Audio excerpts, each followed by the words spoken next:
The Samaritan Inn is the only homeless shelter in Collin County. There's almost 1 million people who live in our county now, but there's still just one shelter with 160 beds.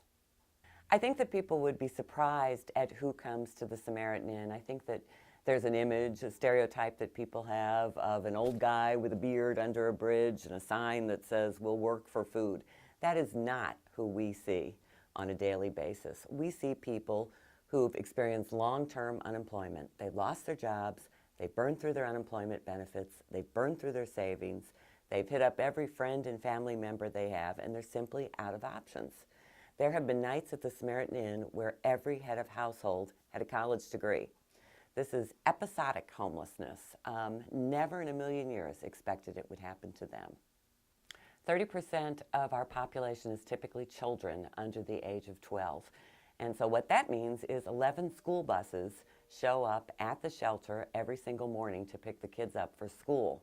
A lot of people don't realize that if you become homeless, let's say in Plano ISD is required by law to send a bus to McKinney to pick up your child and bring them back to their home school. So our children are going to schools all over the county.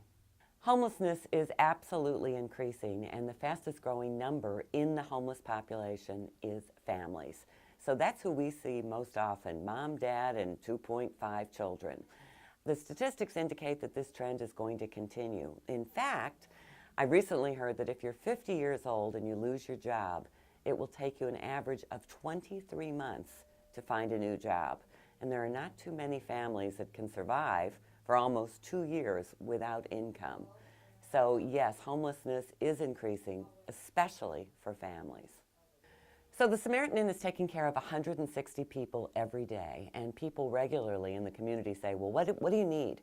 What we need is everything that you need times 160. So imagine the food that's necessary to serve 160 people 3 meals a day.